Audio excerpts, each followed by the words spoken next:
প্রচার মন্ত্রী হিসেবে গোয়েবলসের যে সফলতা, এটি বিশ্বনন্দিত।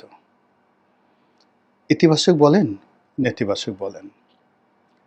তিনি একটি সরকারের কর্মপন্থা এবং পদ্ধতি যত সফলতার সঙ্গে তুলে ধরেছিলেন।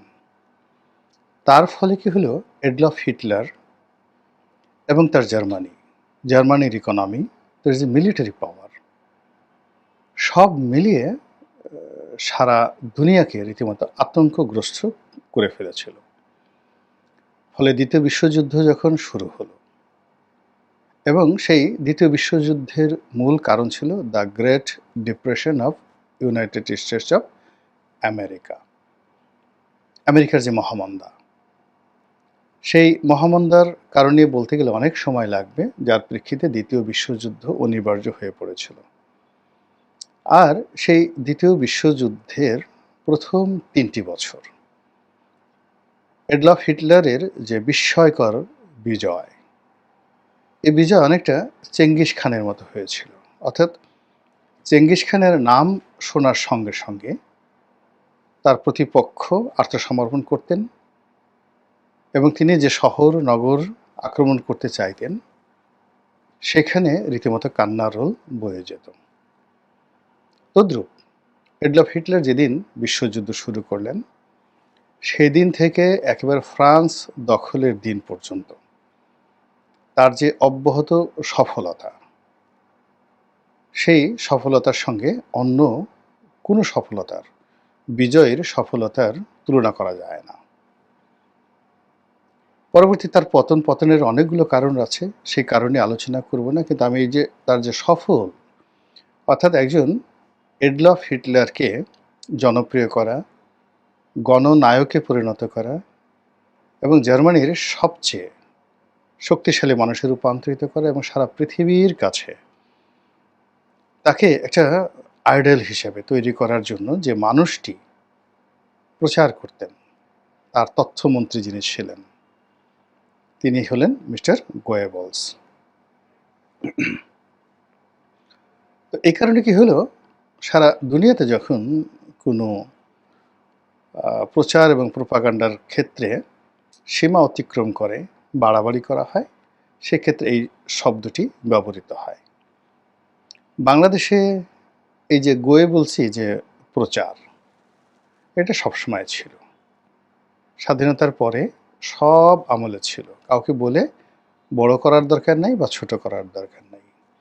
আর এই প্রচার এবং প্রোপাগান্ডা ক্রমবর্ধমান হারে নেতিবাচক অর্থে এগুলো বেড়ে গেছে। এরশাদ যে কর্মগুলো করেছেন, পরবর্তী বিএনপি সরকার তার চেয়ে কম করেননি প্রচারণার ক্ষেত্রে।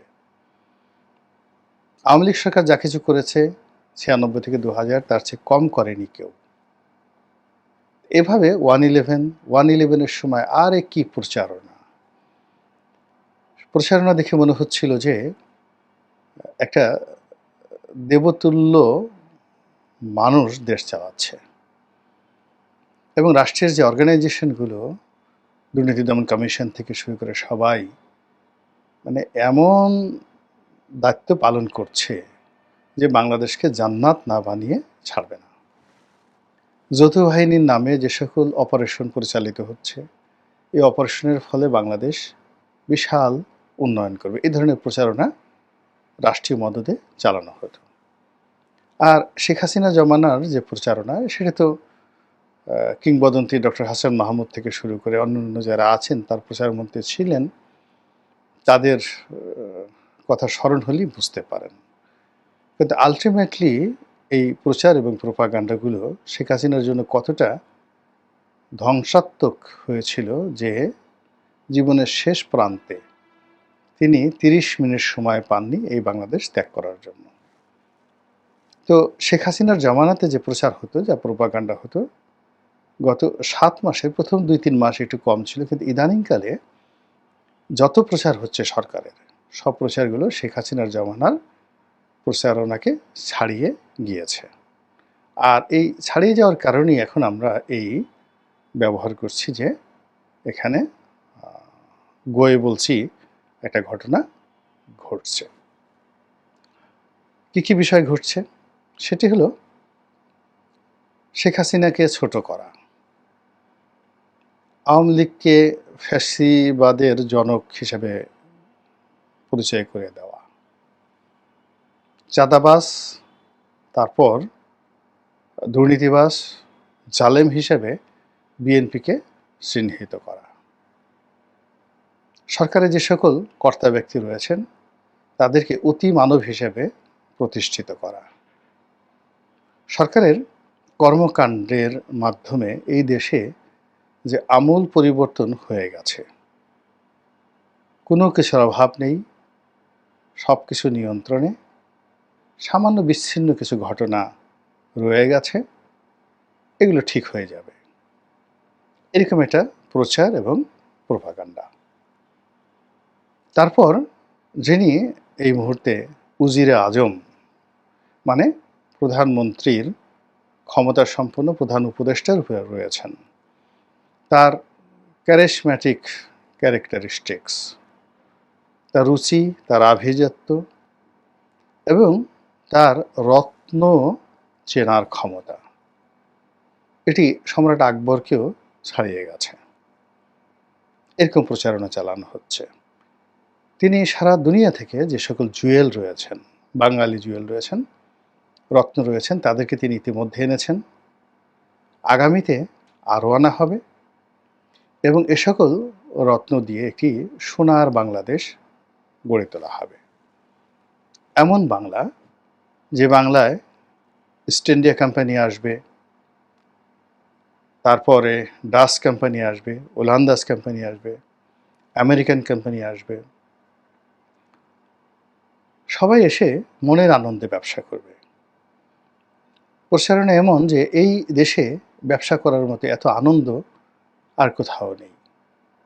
সিঙ্গাপুরে যান, অনেক ফ্রাস্ট্রেশন, সেখানে প্রচুর ট্যাক্স দিতে হয় এবং ট্যাক্স ফাঁকি দেওয়ার কোনো সম্ভাবনা নেই। শুধু তাই নয়, স্থানীয় যারা লোকজন রয়েছেন তাদের উপর এত পরিমাণ ট্যাক্স আরোপ করা হয় যে অনেকে সিঙ্গাপুর ছেড়ে চলে যাচ্ছেন, অনেকে আত্মহত্যা করে ফেলেছেন সিঙ্গাপুরে। তো সেই ক্ষেত্রে বাংলাদেশ হলো স্বর্গরাজ্য। এখানে যে কোনো মানুষ ইচ্ছা করলে 1,00,000 কোটি টাকা চুরি করতে পারে, আয় করতে পারে, বিদেশে পাচার করতে পারে, ভোগ করতে পারে। এখানে যে কোনো মানুষ ইচ্ছা করলে একটা 5 স্টার হোটেলে ঠিক সেই মুঘল হ্যারেমের মতো একটা হারেম তৈরি করতে পারে। এখানে যে কোনো একটা ক্লাবকে কেন্দ্র করে একটা ক্যাসিনো শহর গড়ে তোলা যায়, ম্যাকাওয়ের মতো, বা আমেরিকার যে ইন্ডিয়ানা রয়েছে সেই ইন্ডিয়ানার মতো একটা যাকে বলা হয় সেক্স সিটি এখানে গড়ে তোলা সম্ভব। কেউ আপনাকে বাধা দেওয়ার ক্ষমতা রাখে না, যদি আপনার ক্ষমতা থাকে। এখানে আপনি আনন্দ করতে পারবেন। এখানে আপনি 1 ঘন্টার মধ্যে হাজার হাজার কোটি টাকার কর মওকুফ করে নিতে পারবেন। এখানে আপনার বিরুদ্ধে যদি 1000 মামলা থাকে, যদি পরিবেশ পরিস্থিতি আপনার অনুকূলে থাকে, আপনি 1 ঘন্টার মধ্যে সমস্ত মামলা তছনছ করে দিয়ে মুহূর্তের মধ্যে দুধে ধোয়া আলতায় রূপান্তরিত হতে পারবেন। এরকম প্রচারণা চালানো হচ্ছে। এখন এ সকল প্রচারণার ফলে আমাদের ক্ষয়ক্ষতির পরিমাণ কি? ক্ষয়ক্ষতির পরিমাণ হলো যে প্রকৃত যে অবস্থা আর স্বপ্ন, এই দুটোর মধ্যে যদি খুব বিস্তর পার্থক্য হয় তাহলে মানুষের অস্তিত্ব বিলীন হয়ে যায়। আমাদের দেশে আমরা ছিঁড়া কাঁথায় বসে লাখ টাকার স্বপ্ন না দেখার জন্য যে প্রবাদ বাক্য চালু করেছি, সেটি এখন আমাদের দেশে বাস্তব হয়ে পড়েছে।